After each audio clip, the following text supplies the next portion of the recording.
Last যখন এই জায়গাটা দিয়ে গিয়েছিলাম তখন দেখেছিলাম একটা মানুষকে এমনভাবে দড়িয়ে দিয়ে ঝুলিয়ে রেখেছিল, যেটা দেখে আমি খুবই ভয় পেয়েছিলাম। আপনারা অবশ্যই এই জায়গাটাকে চিনে থাকবেন। আসসালামু আলাইকুম, আশা করছি সবাই ভালো আছেন। আমি আলহামদুলিল্লাহ ভালো আছি। আজকে আপনাদেরকে যে কথাটা বললাম অনেকেই হয়তো বা শুনে অবাক হচ্ছেন, তবে এটা সত্যি কথা।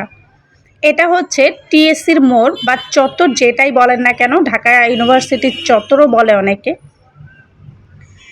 তো এইখানে আপনি দেখবেন দু একদিন পর পরই এইটার মানে সমাবেশ বসে। এই সমাবেশ মানে আপনি 2 দিনও এই জায়গাটাকে খালি দেখতে পাবেন না।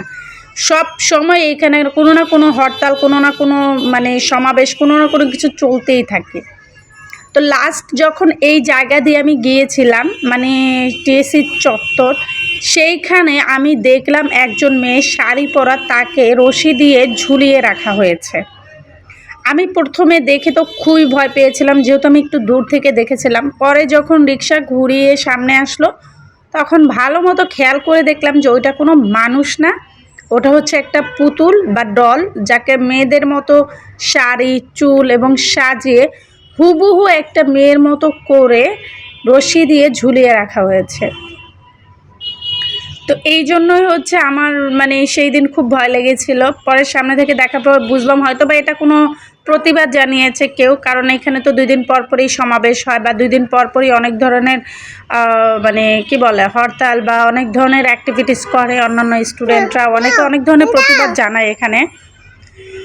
যাই হোক, তো সেই চত্বর পেরিয়ে আসলাম। আর আজকের আকাশটা দেখেন কত বেশি সুন্দর লাগতেছিল। আজকে হচ্ছে আমার ভিডিও করার কোনো নিয়ত ছিল না, তবে আজকের আকাশ বা বা আশেপাশের এনভায়রনমেন্ট দেখে আমার খুব মন চাইলো যে একটু ভিডিও বানিয়ে ফেলি। আর আজকের এই ভিডিওটা পুরোটাই আপনার হচ্ছে বেশিরভাগ কাভার করা হয়েছে ঢাকা ইউনিভার্সিটির এরিয়াগুলো। ওই যে দূরে দেখতে পাচ্ছেন ওইটা কিন্তু কেন্দ্রীয় শহীদ মিনার। তো আমি এইখান দিয়ে যাচ্ছিলাম, আর এখন আমরা ঢুকবো মানে সব থেকে মজার, সব থেকে সুন্দর একটা রাস্তায়। আর এটাকে এই জায়গাটা মূলত পরিচিত হচ্ছে ফোলার রোড নামে।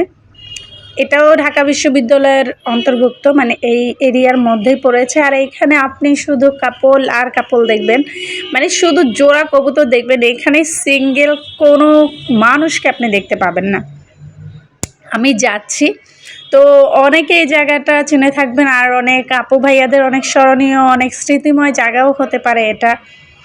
আর এই জায়গাটা আমার কাছে অনেক স্মৃতিময়, ওই ফোলা রোডের জায়গাটা। ওইখানে আমরা বান্ধবীরা অনেক আড্ডা দিয়েছে, অনেক ঘোরাফেরা করেছি। আর ওই জায়গাটা মানে সিরিয়াসলি অনেক স্মৃতিময় মেমোরিজ আছে অনেক ধরনের।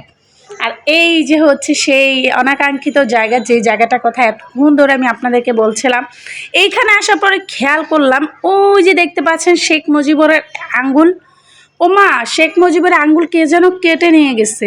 এখন তো আর আঙ্গুলের জায়গায় আঙ্গুল নেই, এখন তো আমি দেখতে পেলাম যে আঙ্গুলের জায়গায় একটা রড দেওয়া। দেখেন ওই যে আমার মনে হচ্ছে কেউ দুশ্মনী করে এটা করেছে, কারণ শেখ হাসিনাকে তাড়িয়ে দিয়েছে এবং তার বাবাকে এভাবে অপমান করা হয়েছে, তাই না বলেন? যাই হোক, এটা আমার ভিডিও একটা চোখ পাচ্ছিল। এনিওয়েজ, এই যে দেখেন কত সুন্দর। এটা হচ্ছে স্যার সলিমুল্লাহ হলের সামনে।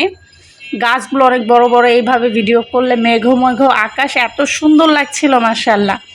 যাই হোক, আজকে ভিডিওটা এই পর্যন্ত শেষ করছে। যারা যারা আমার পেজটা এখনও ফলো দেন নাই, ফলো দিয়ে দিবেন এবং লাইক